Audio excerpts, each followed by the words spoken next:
Olá! Seja muito bem-vindo a mais um vídeo aqui no canal.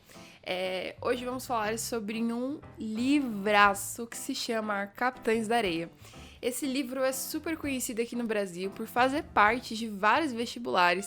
Ele já foi leitura obrigatória na FUVEST, ele cai sempre no Enem, em vários vestibulares aí espalhados pelo Brasil. E, enfim, é um livro conhecidíssimo e, na minha opinião, um dos melhores livros que eu já li na minha vida. Jorge Amado, que é o autor desse livro, fez parte da segunda fase do modernismo aqui no Brasil.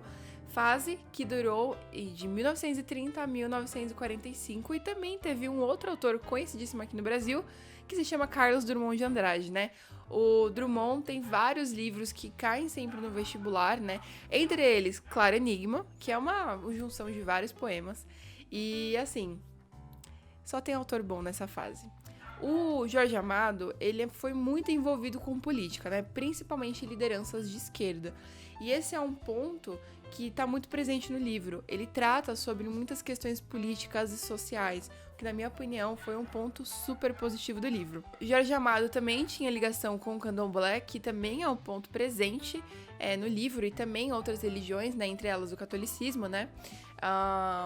E também o Jorge Amado, assim, é um autor premiadíssimo, teve milhares e milhares de exemplares vendidos aí pelo mundo, então é um livro que você pode ler com a segurança que vai ser uma leitura fantástica. Então, bora pra história. Bom, Capitães da Areia conta a história de alguns meninos, de um grupo de meninos que se autodenominam Capitães da Areia.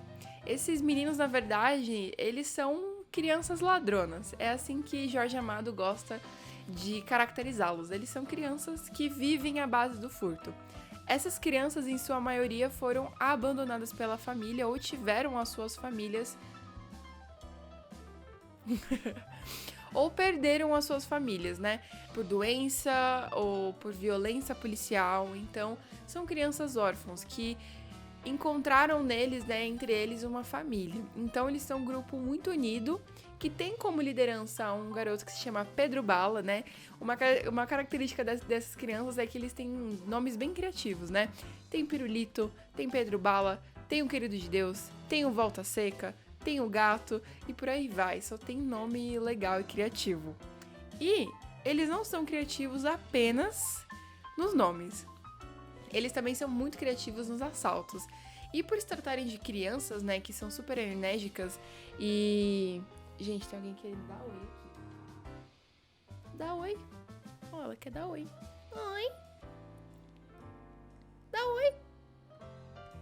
Agora ela fica quietinha, né? Vai lá, vai. Acho que ela quer sair, peraí. Voltando... as crianças, elas são muito conhecidas ali na região baiana onde elas moram, porque elas são muito ardilosas, elas são muito rápidas, muito criativas nos roubos, então geralmente ninguém consegue pegar elas, né? E ninguém também sabe onde elas moram, elas têm um esconderijo, né? Que fica próximo ali ao areal da praia. A única pessoa que sabe é o padre José Pedro, né? Só que eles confiam muito nesse padre, sabem que ele não vai falar nada pra ninguém, então é a única pessoa que sabe onde eles moram. Então eles têm um esconderijo ali que eles podem roubar à vontade de correr pra lá, porque ninguém vai descobrir, ninguém descobriu até agora onde eles moram. E assim, apesar deles terem muitas semelhanças, as crianças, elas são muito diferentes, né? Tem um professor que é uma criança que adora ler, então ele basicamente é quem lê ali pro grupo. À noite as crianças se reúnem em volta dele pra ler, pra escutar o que ele tem pra ouvir, as histórias que ele tem pra ouvir. Também tem um querido de Deus que tem o sonho de ser padre, ele tem o sonho de seguir nessa carreira de ser padre, de fazer seminário. E assim, são várias crianças com histórias diferentes que se encontraram, né? Que tem muitas coisas em comum, mas também tem suas particularidades. Alguns detalhes da narrativa me chamaram muito a atenção, fiz uma listinha aqui dos que mais me chamaram a atenção. E eu quero aprofundar com vocês essa análise, porque pra mim é um livro que, nossa, que vale muito a pena ser lido. E assim, por que vale a pena ser lido na minha opinião? Capitães da Areia é um livro que você lê, mas que você faz conexão com a sua realidade. Então não é um livro apenas que cria uma narrativa que tá desconexa com a realidade. Não, na verdade, ele tá completamente ligado com o nosso dia a dia, né? Por se tratar de meninos, né, que eram ladrões, que viviam do furto, né? E que moravam ali na cidade da Bahia, Salvador. A gente que tá aqui no Brasil sabe que essa é uma realidade presente, né? Tanto de crianças quanto também de adolescentes e adultos que vivem do roubo. Então, Capitães da Areia, pra mim, é um livro que faz total conexão com a realidade. Isso, pra mim, é o que faz o livro ser tão especial, sabe? Você lê um livro e você consegue olhar pro seu dia a dia e lembrar do livro. Então, eu trouxe alguns pontos que são muito abordados no livro e também que a gente pode fazer uma conexão com a realidade. O primeiro deles é que o livro fala muito sobre o abandono familiar e uma projeção de família uns nos outros. Um trecho do livro diz assim: todos procuravam um carinho, qualquer coisa fora daquela vida. De fato, os meninos, eles não tinham carinho, eles não tinham cuidado, né? Eles não tinham uma mãe que eles podiam abraçar, um pai que eles podiam abraçar, uma irmã. Então, eles projetavam uns nos outros essa família que eles não tinham e que eles nunca iriam ter, né? Então, esse é um ponto muito forte no livro, sabe? Cada um dos meninos buscava esse carinho, né? Também de maneiras muito diferentes. Por exemplo, Pirulito, né, isso aqui é um trecho, buscava isso no céu, nos quadros de santo, nas flores murchas que trazia para Nossa Senhora das Sete Dores, como um namorado romântico dos bairros chiques da cidade traz para quem ama. Então, o Pirulito, ele já tinha uma conexão mais forte com o candomblé, e ele procurava ali, dentro dessa religião, esse carinho, esse cuidado que ele não teve com a sua família. Já o Sem Pernas queria uma coisa imediata, uma coisa que pusesse seu rosto sorridente e alegre. Queria uma mão que o acarinhasse, alguém que com muito amor o fizesse esquecer o defeito físico. O Sem Pernas, ele tinha esse apelido porque ele era manco de uma perna. Então, ele foi muito assim, muito caçoado a vida toda, sabe? Por ter esse defeito. Então, ele queria algo mais imediato, algo que, sabe, o fizesse sorrir e esquecer desses defeitos que ele tinha. E você vê que já é uma outra busca, né? Ele tá procurando um outro tipo de carinho. E também tem o gato, que depositava sua solidão em amores carnais. Ele, que já era mais malandro, mais espertinho, buscava literalmente sexo, né? E aqui um ponto, né, que eu preciso destacar é que no livro existe muito sexo com menores. Então, pessoas mais velhas fazendo sexo com os Capitães da Areia que não passavam de crianças. Isso acontece muito no livro, inclusive com o gato. Esse é um ponto que também traz uma realidade brasileira, né? Teve uma noite fria em específico que exemplifica todo esse abandono. Todos ficavam juntos, inquietos, mas sós, todavia, sentindo que lhes faltava algo, não apenas uma cama quente num quarto coberto, mas também doces palavras de mãe ou de irmã que fizessem o temor desaparecer. É difícil ler essa parte, porque você vê que os meninos, mesmo que eles se tratavam um ao outro como família, literalmente ainda faltava algo pra eles. Eles cresceram sem mãe, cresceram sem pai, cresceram sem irmão e sem irmã, né? Eles não tinham família nenhuma. Então, mesmo que entre eles houvesse uma união muito forte, eles sempre tinham o sentimento de que faltava algo, tava faltando alguma coisa, né? Então, mesmo eles juntos ali dormindo juntinhos, naquela noite fria, faltava uma palavra de uma mãe, faltava uma palavra de uma irmã. Então, o abandono, né, familiar e essa projeção que eles fazem uns aos outros com família foi completamente exemplificada nessa noite. Quando você lê esse trecho, essa passagem, você vai, refletir e falar, caramba, olha como uma família faz falta, né? Como ter um carinho de família faz falta. E esse abandono familiar, né, além de fazer com que os meninos procurassem um carinho e um cuidado em coisas bem diferentes, né, um do outro, ele também ocasionou a falta de referências e perspectivas na vida. Tanto que os meninos olhavam para Lampião, né, e o seu grupo como algo a se espelhar. O Volta Seca, principalmente, que foi um menino que veio do sertão, ele olhava o Lampião e todo o seu bando e ele tinha vontade de participar. Era o sonho dele fazer parte do bando de Lampião. Então os meninos, né, eles basicamente não tinham boas referências de vida.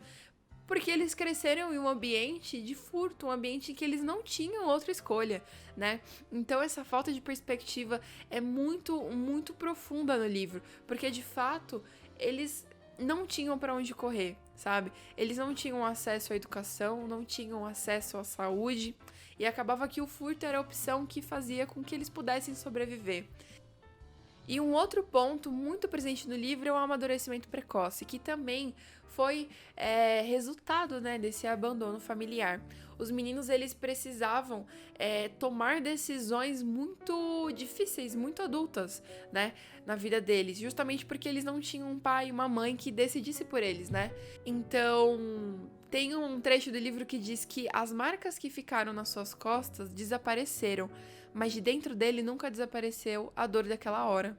Então os meninos, eles viviam coisas de adultos. Eles tinham que tomar decisões de adultos. E eles acabavam tendo reflexões muito profundas sobre a sua vida, mesmo sendo crianças, né? Tem um trecho que diz que o Sem Pernas ficava pensando e achava que a alegria daquela liberdade era pouca para a desgraça daquela vida. Então você pensa, uma criança entendendo que a liberdade que ele tinha nas ruas era pouca para a desgraça que ele tinha na vida dele. Então você para e pensa, caramba, será que uma criança, né, normalmente faria uma reflexão tão profunda da vida como essa? Talvez não, justamente porque eles amadureceram muito rápido e muito precocemente, né? Um outro ponto que comprova, né, esse amadurecimento precoce dos meninos é uma sexualização e a busca pelo sexo que eles têm desde crianças. Então, meninos de 9 e 10 anos já estão ali loucos, sedentos por sexo, né? Então, mais uma prova de que eles amadureceram muito rapidamente e, assim, super, né, precoce. Tem um trecho que o Jorge Amado, que na minha opinião é um trecho genial, o Jorge Amado disse que os Capitães da Areia, eles eram como homens, eles eram iguais a homens. A única diferença deles é que eles eram menores, mas eles amavam e derrubavam negras no areal desde cedo, furtavam para viver como ladrões da cidade e quando eram presos apanhavam como homens. Então, mesmo sendo crianças, eles viviam como homens. Eles tinham que ter esse amadurecimento logo como homens, porque eles eram independentes, eles não tinham ninguém. Então eles tinham que se virar da maneira que desse. Mas tem uma parte do livro, bem legal essa parte, que eles encontram um carrossel. E quando eles encontram aquele carrossel, sabe aquele carrossel que fica girando de parquinho, né?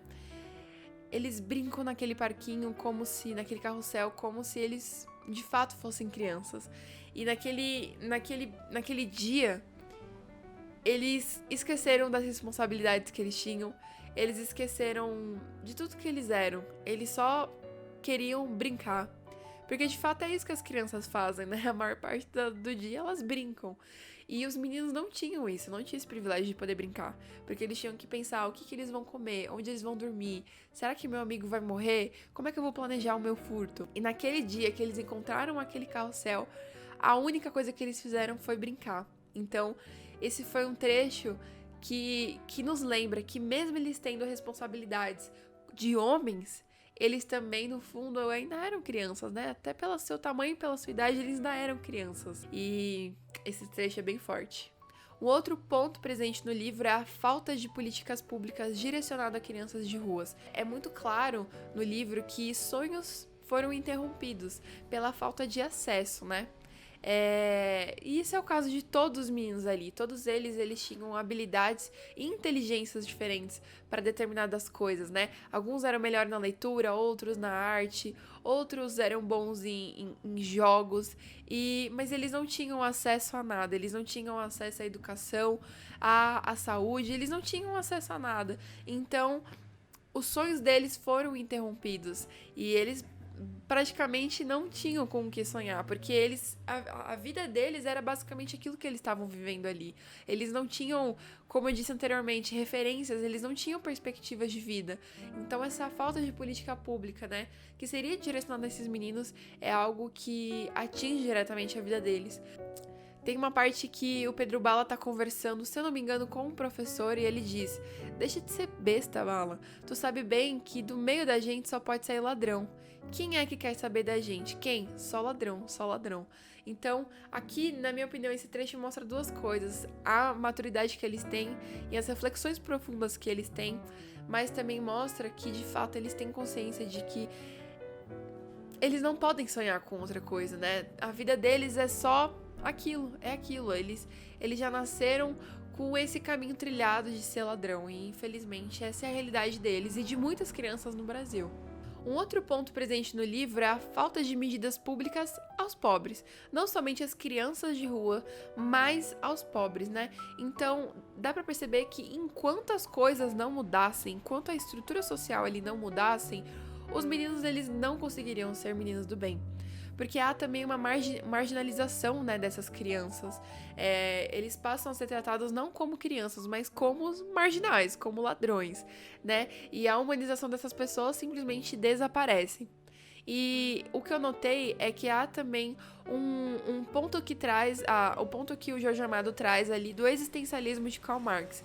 Ele mostra muito aquela teoria de que o homem é produto do meio, né? Então os meninos nasceram e foram criados no furto, então é isso que eles vão ser, né?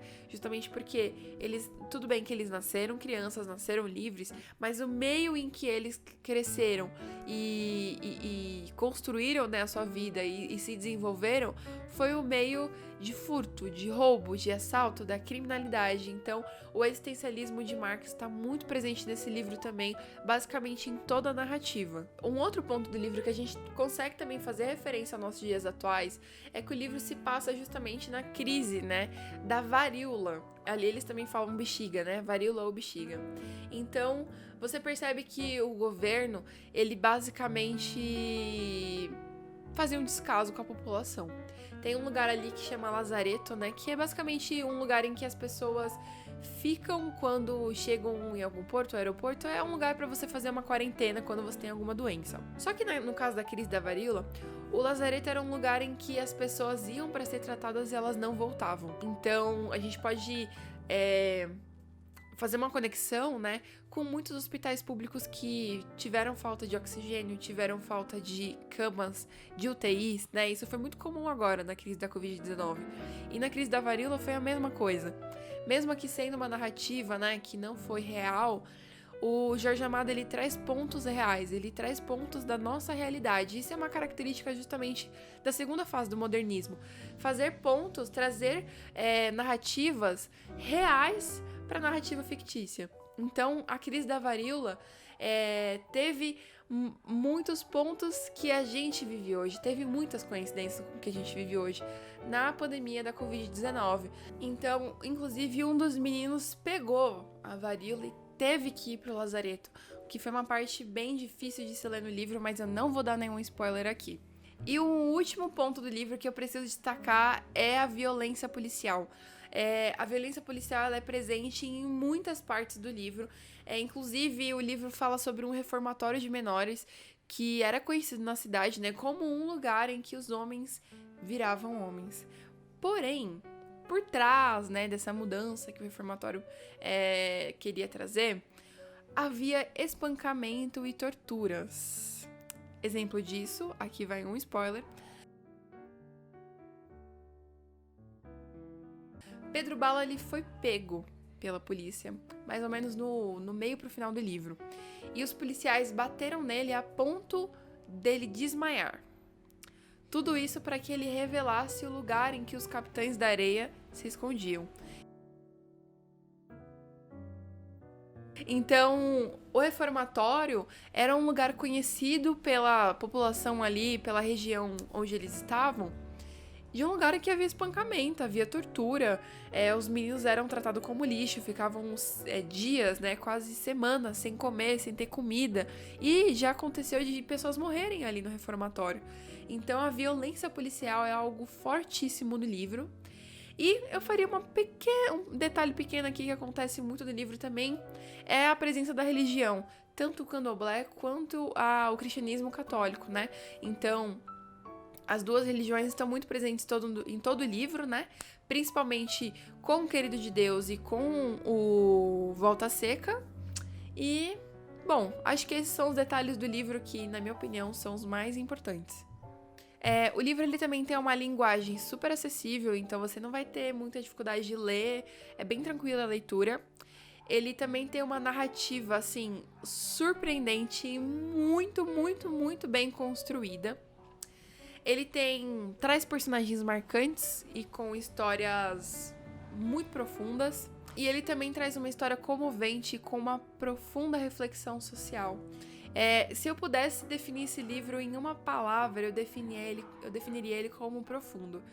Ele é um livro que ele não deixa de se aprofundar nas histórias, nas narrativas, nos detalhes. É um livro que ele literalmente vai nos detalhes, sabe? E quando você pensa que a história não pode ficar melhor, ela fica. Cada vez mais que você vai lendo o livro, você vai se apaixonando cada vez mais pela leitura.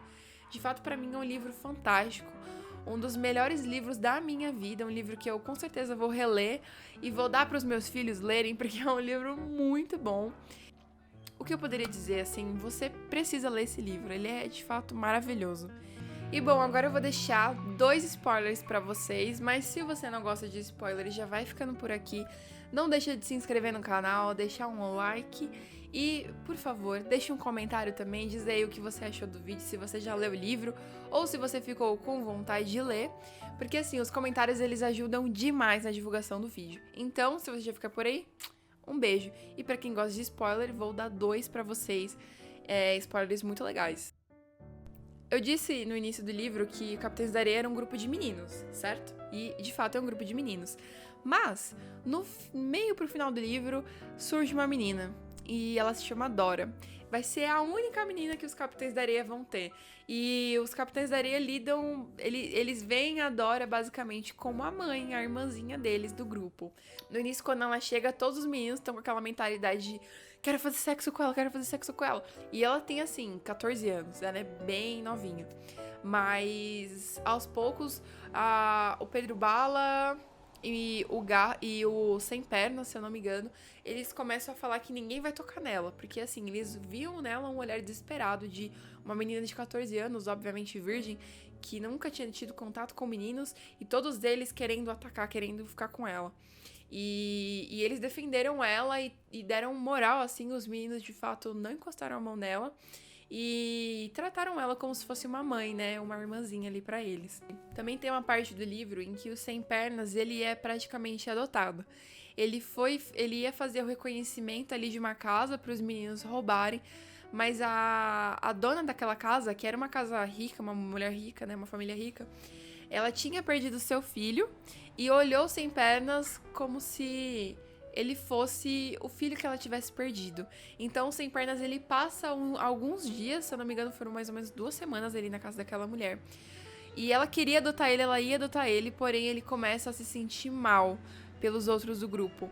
Então ele começou a se sentir mal pelos outros do grupo, né? Como se ele estivesse ali numa casa em que ele tinha tudo. Ele tinha brinquedo, ele tinha uma cama para dormir, ele tinha uma mãe que fizesse carinho e desse beijo de boa noite para ele. Ele tinha tudo que ele queria, tinha comida boa. E ele lembrava dos meninos que estavam ali em um lugar ruim, onde eles não tinham comida, eles tinham que furtar, tinham que roubar. E ele achou injusto aquela situação, o que traz mais uma vez, né, aquelas reflexões profundas e super adultas que os meninos tinham. E por fim, a frase final do livro é: porque a revolução é uma pátria e uma família. Eu não tinha entendido muito bem essa frase, mas eu reli ela para montar o vídeo e eu entendi. Por que a revolução é uma pátria, né? Justamente porque O país onde nós estamos é que muitas vezes vai nos trazer ou não oportunidades de vida. É muitas vezes o país onde nós estamos, a pátria onde nós moramos, que vai definir os nossos caminhos, o nosso futuro. Claro, aqui eu não tô falando que a gente não pode mudar isso, é óbvio que a gente pode, mas as oportunidades que a gente tem vão variar muito. E por que é uma família? Porque dá pra ver pelos Capitães da Areia o tanto que a não ter uma família compromete os seus caminhos, compromete a sua vida. Ela não traz apenas uma falta de perspectiva, mas ela traz um abandono no coração. Ela traz um buraco que não consegue ser preenchido, mesmo que a gente procure. Muitas vezes, a maioria das vezes, a gente não vai conseguir preencher o buraco que não ter uma família deixa. Então, a família e a pátria é sim uma revolução. Uma revolução que poderia ter trazido outros caminhos e um outro final para os Capitães da Areia. Então, esse foi o vídeo de hoje. Espero que você tenha gostado do fundo do meu coração, espero que você tenha gostado. E é isso, até o próximo vídeo. Um beijo e tchau!